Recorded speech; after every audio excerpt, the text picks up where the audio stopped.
My name is Jessica. I am 27, and this Christmas was supposed to be the first one I spent for myself, instead of saving everyone else. Instead, I ended up watching my mom clutch her phone, her face draining of color as she whispered, "What? This cannot be happening." 5 kids screamed in the background on a video call, toys crashing, someone crying because juice spilled on a brand new dress. On the other end of the line, my mom stared at the picture I had just sent her of my beach chair, my sunglasses, and the plane ticket with today's date on it. She had built her perfect holiday around one assumption, the same one my family had leaned on for years, that I would quietly give up my plans to be the babysitter for all 5 grandkids while everyone else dressed up and had fun. No pay, no thanks, just guilt and, "You know we cannot do it without you." But this year, I did not cancel my life to make theirs easier.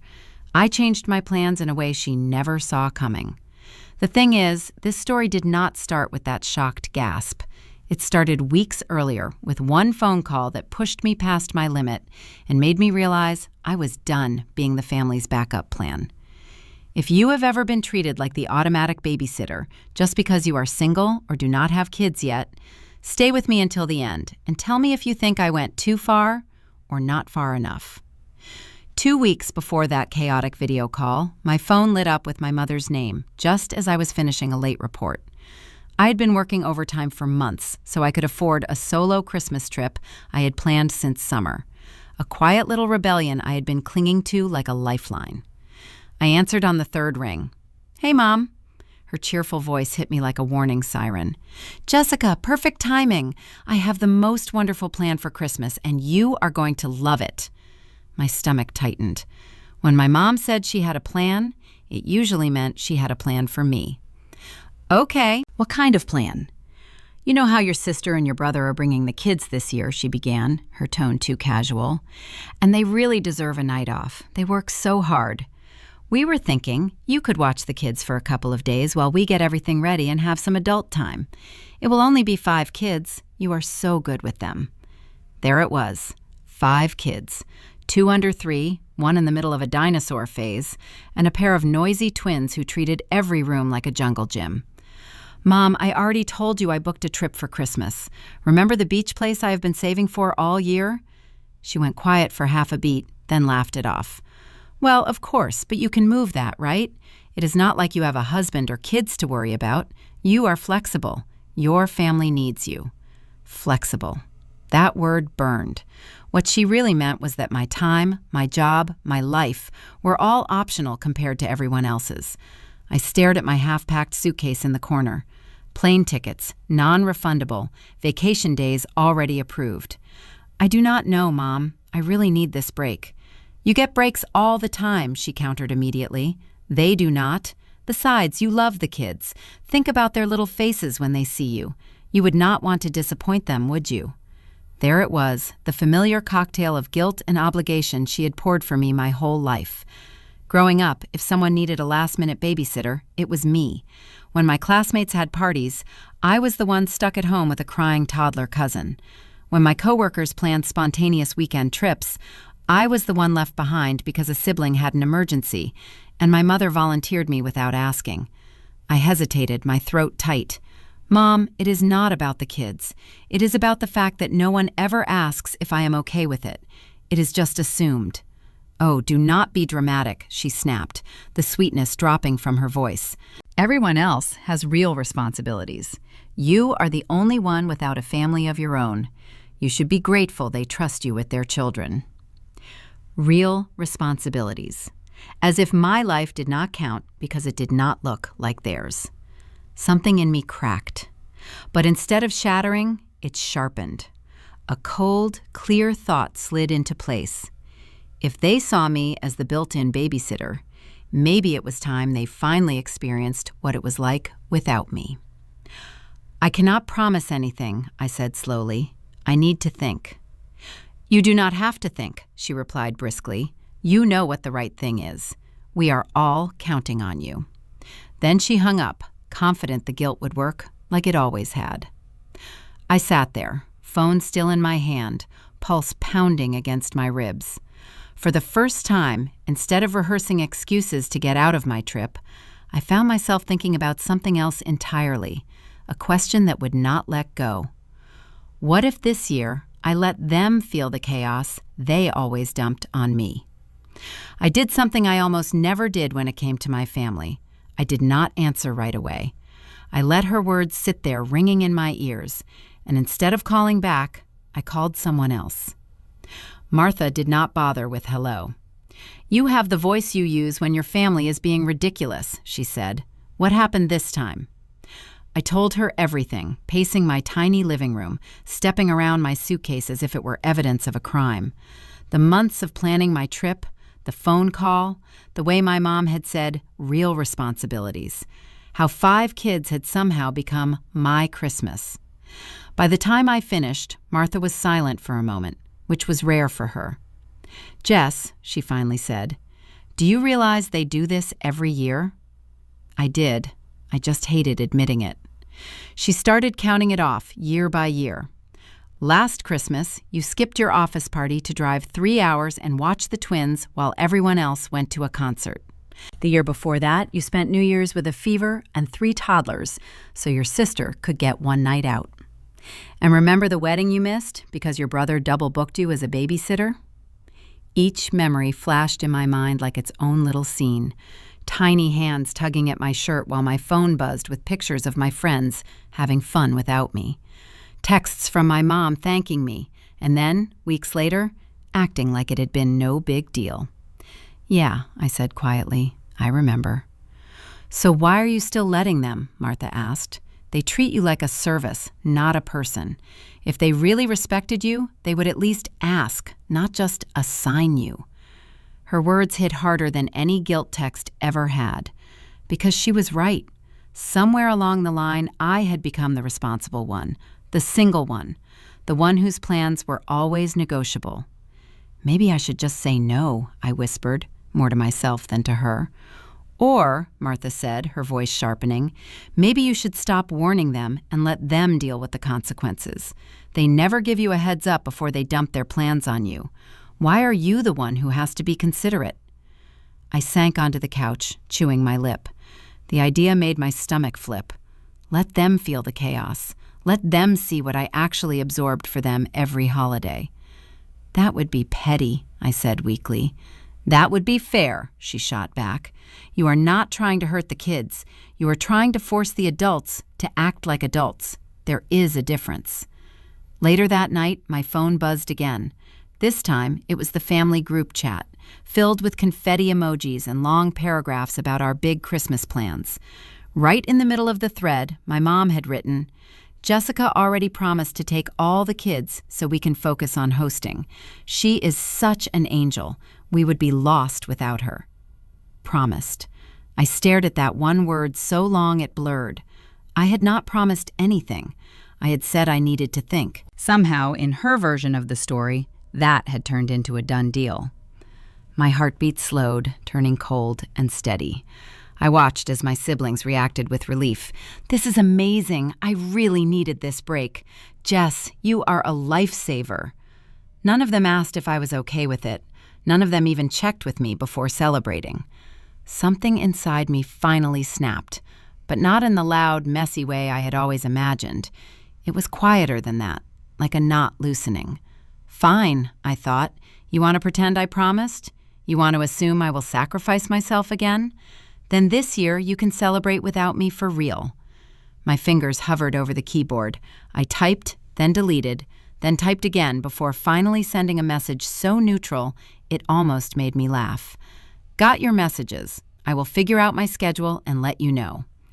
Out loud, I still sounded like the reasonable daughter, but inside the plan was already shifting. For the first time in my life, I was not looking for a way to fit myself into their expectations. I was looking for a way out. The next day, during my lunch break, I opened my laptop and stared at the open tab for my beach rental. For weeks, I had been hovering over the payment button, afraid my family would somehow talk me out of it. Now, that fear felt smaller than my anger. I checked the dates again. Check-in, December 23rd. Checkout, December 27th, the exact window my mom wanted me glued to a couch with 5 kids hopped up on sugar. I hovered for one last second, then clicked confirm. Just like that, the trip became real. Not a someday fantasy, not a maybe, a fact. My phone buzzed a few minutes later. It was my mom again. "Have you thought about what we talked about?" she asked, skipping any form of greeting. "I have," I said, my voice even. "I am still working some things out." "Well, I already told your sister and your brother you would do it," she said briskly. "They are counting on you. We all are. You are the only one who can handle all 5 of them at once. You know how they get." I almost laughed at the backhanded compliment. Translation: we have relied on you so long, we do not know how to function without you. "Mom, I never said yes," I reminded her. "You should not plan around me without asking." "You did not say no either," she replied sharply. "And I knew you would do the right thing once you had time to think. Do not make this difficult." There it was again, that phrase, the right thing. Like there was only one acceptable answer, and it involved me canceling my life. If I told her about my confirmed booking now, I knew exactly what would happen. She would cry. She would talk about sacrifice and family and how disappointed she was in the daughter who did not drop everything. Then she would call every relative and paint me as ungrateful until I caved just to stop the noise. They never gave me much warning when they needed me. They never asked how it would affect my work or my plans. They just decided I would figure it out. So this time, I decided I would give them the exact same courtesy they had always given me. None. "I am still thinking," I repeated calmly. "I will let you know before the holiday." "Jessica," she said, her tone dropping into that low, dangerous register I had known since childhood, "do not pull anything dramatic. We have a lot riding on this. Your sister already ordered special outfits for the kids so they can take pictures by the tree. We need someone responsible there while we get everything ready." Responsible, sacrificial, convenient. All the words they really meant. "I hear you," I said. "I will let you know." When we hung up, I did not cry. I did not spiral. Instead, I opened a blank document and started typing out everything I wanted to say, but never had. All the times I had missed out. All the ways they had treated my time like it was free. All the comments about how I would understand one day when I had a family of my own, as if my life did not count until then. The list was longer than I wanted to admit. By the time I finished, my hands were trembling, but not from fear. It was from clarity. That night, I called Martha again and read the list to her. "So," she said slowly when I finished, "what exactly are you going to do?" I looked at my suitcase in the corner, now fully packed. "I am going on my trip." "And your mom?" she asked. "I am going to stop protecting her from the consequences," I said. "Every year she builds this perfect picture of Christmas on my back and pretends the sacrifices are hers. This year, I am going to let everyone see who has actually been carrying the load." Martha exhaled a low whistle. "Are you sure you are ready for that fallout?" "No, yes, maybe." My emotions shifted like sand, but under all of it, something solid had formed. "I am tired of being the only one who is scared of upsetting people," I said.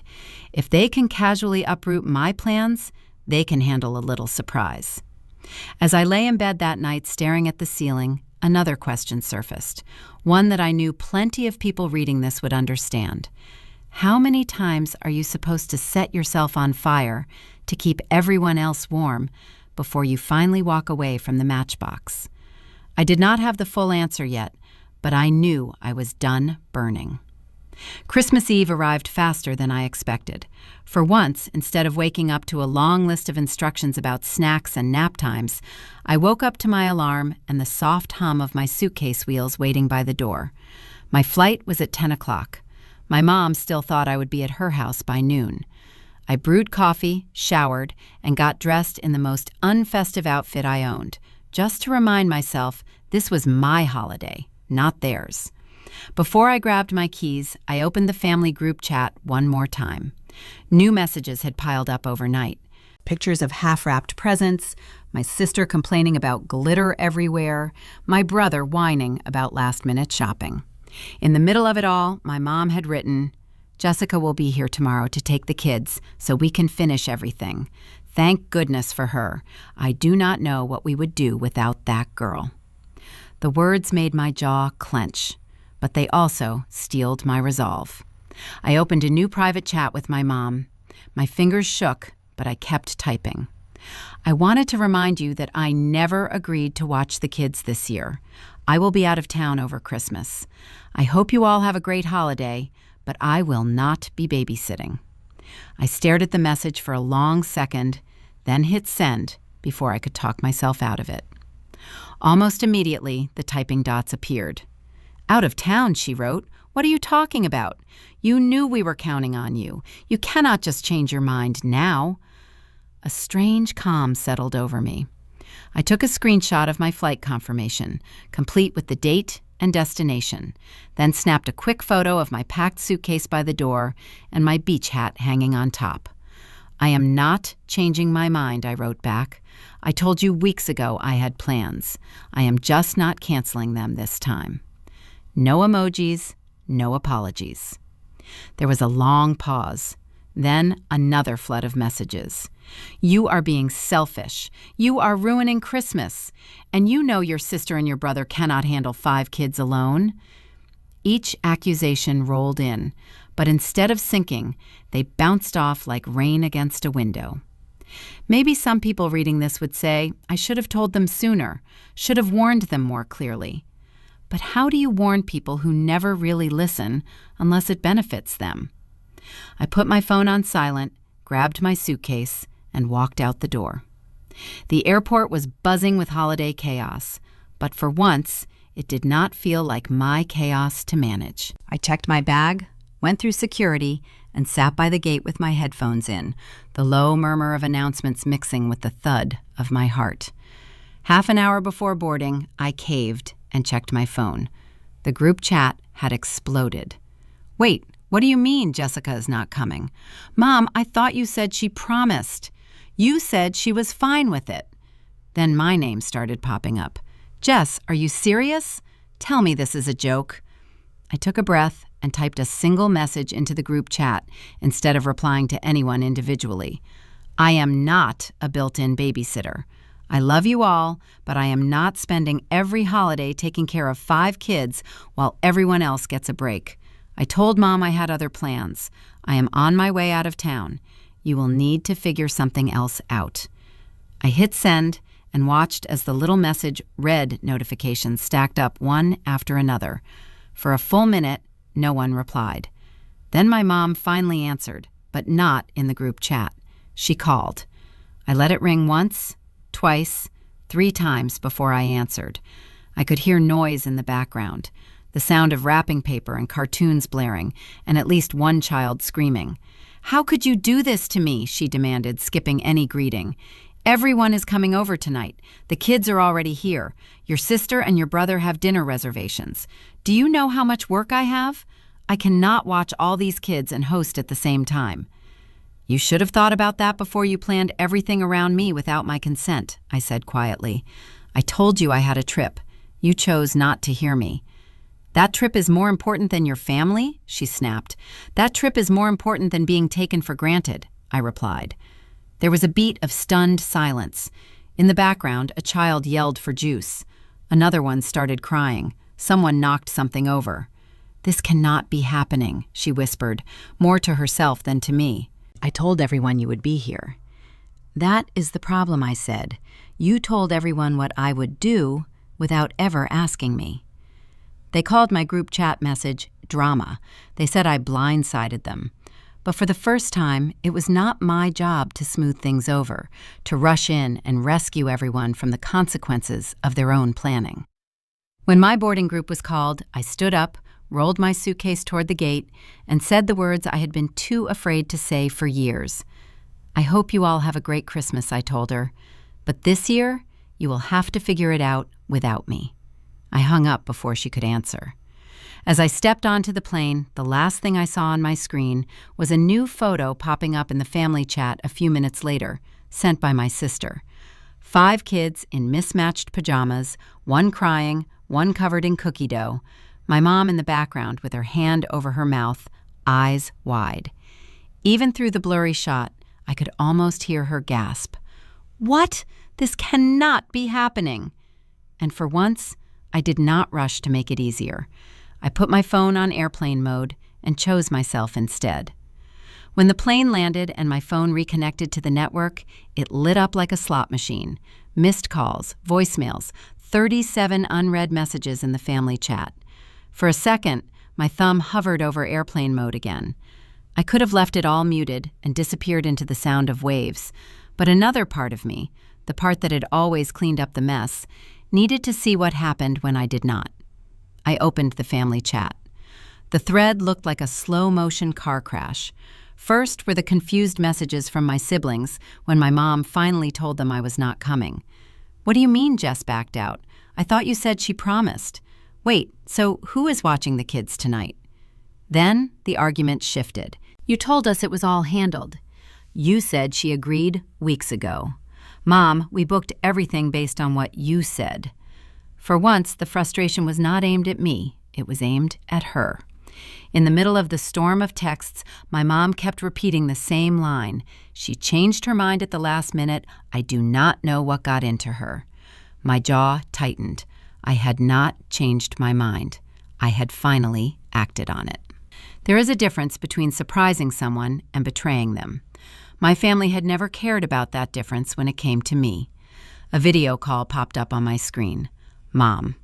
I almost ignored it, then sighed and answered, more out of curiosity than obligation. Her face filled the screen, flushed and frantic. Behind her, the living room looked like a toy store had exploded. Wrapping paper, plastic packaging, half-eaten cookies, 2 kids wrestling on the floor, one crying on the couch. A cartoon blared from the TV at maximum volume. No one watching it. "What do you think you are doing, Jessica?" she demanded before I could say hello. "Your sister is in the shower. The twins are fighting over a tablet. Your brother is trying to get the baby down for a nap. And your father is at the store. We are drowning here. You cannot be serious about this little stunt." Stunt? That word almost made me laugh. "I am lying in a lounge chair," I said calmly, angling the camera just enough so she could see the edge of the pool, the palm trees, the blue sky. "I told you I was going on vacation. I am finally doing it." She stared at the screen like she was staring at a crime scene. "You sent a picture of your luggage, but I thought you were being dramatic. You are really there." "Yes," I said, "I am really here." A scream rang out behind her. One of the twins shoved the other, and someone crashed into the coffee table. A plastic cup hit the floor and rolled out of view. My mom flinched, but did not turn away from the camera. "You should be here," she snapped. "This is your responsibility." There it was. Not a favor, not help. My responsibility. "Why?" I asked quietly. "Because I am the only one without a spouse? Because I do not have kids of my own yet? Because you decided that made my time less valuable?" She opened her mouth, then closed it again. I watched the calculation in her eyes, the way she always rewrote history to make herself the martyr. "You know I cannot do all of this by myself," she said, falling back on the line she had used my whole life. "I am not as young as I used to be. I thought you understood that. I thought you cared." "That is the thing," I replied. "I do care. I have cared so much that I have lost count of the holidays, weekends, and nights I gave up to make sure everyone else was okay. But I am done caring alone." She blinked. For the first time, she looked less angry and more scared. Not of the kids, not of the mess, but of something else. The realization that her favorite safety net was not where she left it. "Jess, you are punishing me," she whispered. "Punishing your own mother." I let the silence hang, listening to the chaos behind her. The holiday soundtrack I had been expected to absorb every year. "Maybe I am," I said finally. "Or maybe I am just refusing to keep punishing myself. Do you have any idea how it feels to always be the one expected to cancel? To be told everyone else has real responsibilities while you are treated like a spare part? You are twisting this, she protested weakly. We just needed your help.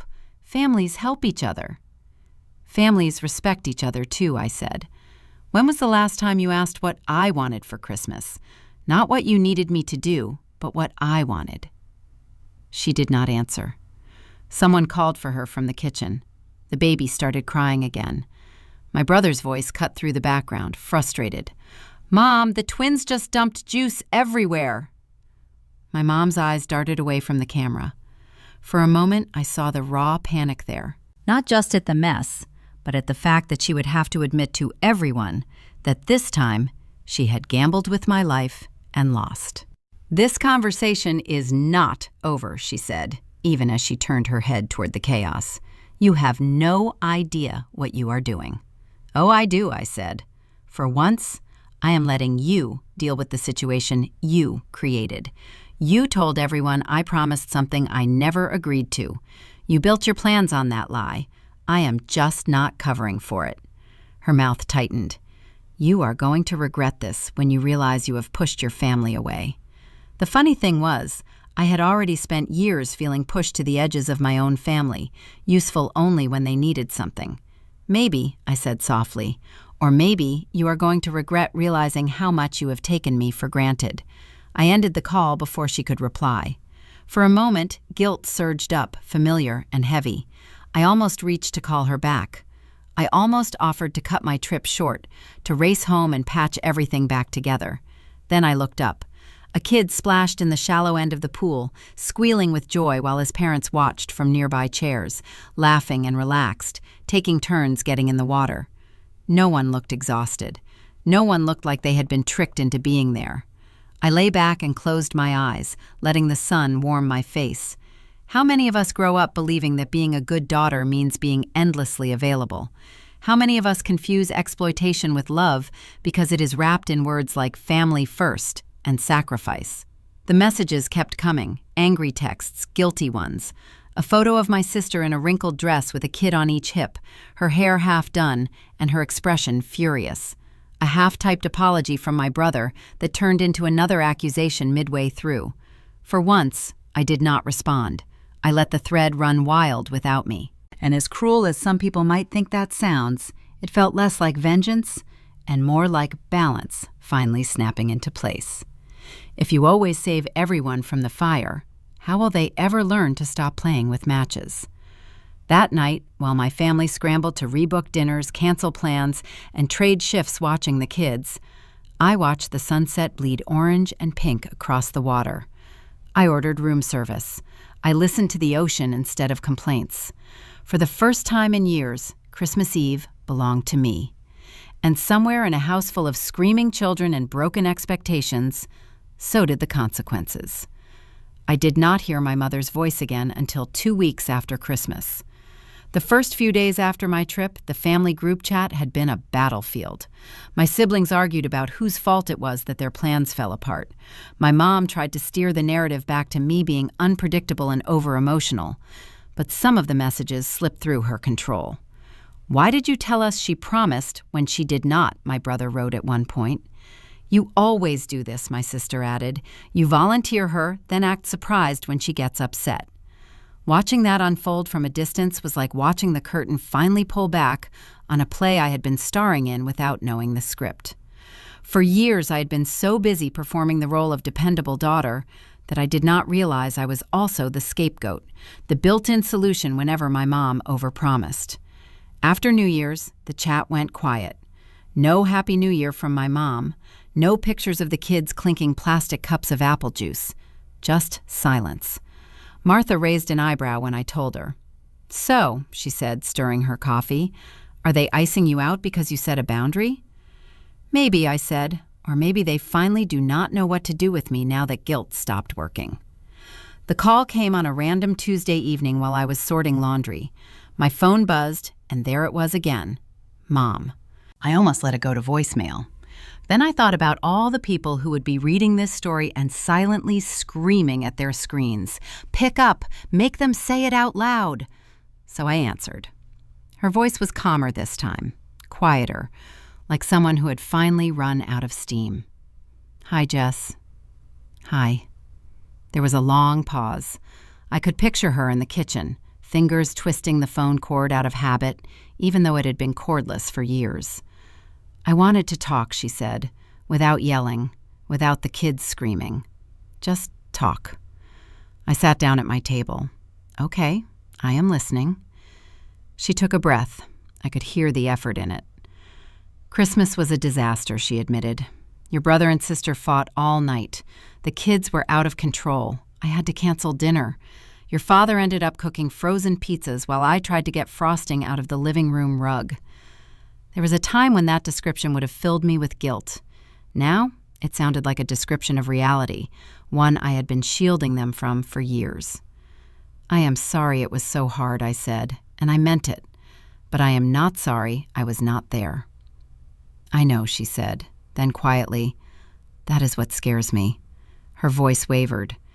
"Do you know what your Aunt Lillian said when I told her what happened?" I did not answer. "She asked me why I thought it was your job to fix everything," my mom continued.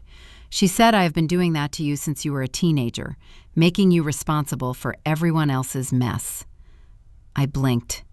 Aunt Lillian, of all people, had said that.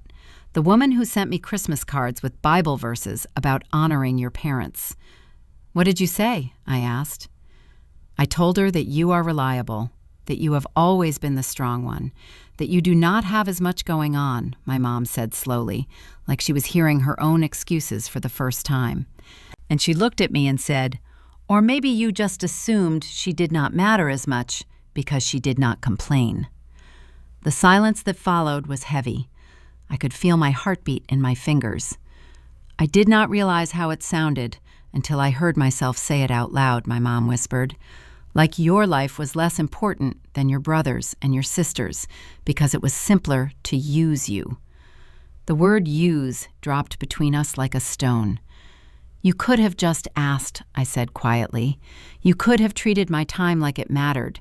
You could have given me the choice." "I know," she said, "and I am sorry." It was not the dramatic, tear-filled apology movies teach us to expect. It was smaller, rough around the edges, almost clumsy. But there was something real in it. "I am sorry I made you feel like you were only valuable when you were doing something for us," she continued. "I am sorry I told everyone you promised when you did not. I wanted so badly for Christmas to be perfect that I used you as a guarantee." I swallowed. "You did not just do that this year," I said. "You have been doing that my whole life." "I know," she said again, and this time the words sounded heavier. "Your brother and sister told me I put too much on you, that I always assumed you would step in. Your sister said she never even thought to question it because that is just how things were. That is how I raised all of you to see it." A part of me wanted to snap back, to ask why it took a ruined Christmas and a public embarrassment for her to finally see it. Another part of me understood that admitting this, for her, felt like stepping off a cliff. "So what now?" I asked. "You apologize, I forgive you, and then next Christmas, I am back on kid duty while you book dinner reservations?" "No," she said quickly. That is not what I want anymore. I do not want you here out of obligation. I do not want you resenting us while you put on a smile. I want you here because you choose to be. And if that means you say no sometimes, then—" Her voice trailed off before she pushed the words out. "Then I need to learn to live with that." There it was, the real shift. Not the apology, but the acceptance that I would not always bend. "I am not saying I will never help," I replied. "I love the kids. I love spending time with them. But if you want me to babysit, you ask. You do not assume. You do not build your plans around me without my consent. And if I say no, that is the end of it. No guilt trips, no real responsibilities speeches, no smear campaign in the family chat." She let out a shaky breath. "That is fair. Also," I added, keeping my voice steady, "if this is babysitting and not just family time, then you pay me the same way you would pay anyone else to watch 5 kids." On the other end of the line, I felt it, the sharp, almost physical flinch. Not because she could not afford it, she could, but because for the first time I had put an actual price on the labor she had been taking for granted for years. I can do that, she said at last. If we ask you to babysit, we will pay you. The version of me from 5 years ago would have retreated right there, afraid of asking for too much, afraid of sounding difficult. But the version of me who had watched 5 kids spiral into chaos through a phone screen while lying by a pool felt something unfamiliar and solid. One more thing, I said. If you ever tell anyone that I promised something I did not, we are done. I mean it. I am not spending another decade cleaning up stories you tell to make yourself look like the perfect hostess. She was quiet for a long moment. When she finally spoke, her voice was smaller, stripped of its usual certainty. That is not who I want to be, she said. I do not like the way I sounded this year. I do not like that you had to hurt us just to make me listen. But I guess I gave you no other choice. I did not answer right away because she was right. I had spent years being reasonable, diplomatic, endlessly accommodating. It was only when I vanished from my assigned role that they noticed how much weight I had been carrying. Jess, she said softly, do you think you can forgive me? Forgiveness is complicated. It is not a switch you flip. It is a boundary you protect even when someone is sorry. I can forgive you, I said slowly, but I am not forgetting, and I am not going back to who I was before Christmas. I would not ask you to, she replied. We talked a little longer, about work, about the kids, about how my brother had canceled his fancy dinner and ended up eating takeout in the kitchen while the twins argued over a broken toy. I will not lie. A small, unflattering part of me took comfort in that image, not because I wanted them to suffer, but because, for once, their peace had not been purchased with my exhaustion. We ended the call on a truce, not a fairy tale. No grand promises, no dramatic reconciliation, just a quiet understanding that things would change and that if they did not, I would walk away again. This time, without warning. Weeks later, when my sister texted, "We're thinking of a family barbecue in the spring. No babysitting, just hanging out. You in?" I believed her. For the first time, it sounded like an invitation, not an assignment. Maybe that is the real revenge. Not yelling, not cutting people off, but forcing them to rebuild their world without assuming you are the foundation they get to stand on for free. I do not know what next Christmas will look like. Maybe I will be there, laughing over hot chocolate while everyone takes their own turn with the kids. Or maybe I will be somewhere else entirely, watching the waves roll in and sending a simple, polite Merry Christmas. What I do know is this. They finally understand that if they want me in their lives, they have to treat me like an equal, not a resource. They felt, in one brutal holiday, exactly how heavy the load is when I am not there to carry it. And my mother, the woman who once whispered, "This cannot be happening," now knows that her perfect plans collapse without my consent, not my compliance. So tell me, was I cruel for stepping back and letting my family feel the chaos they had always handed to me? Or was this the only way to make them see me as more than the built-in babysitter? Would you have gone further? Or do you think this was the exact line that had to be drawn?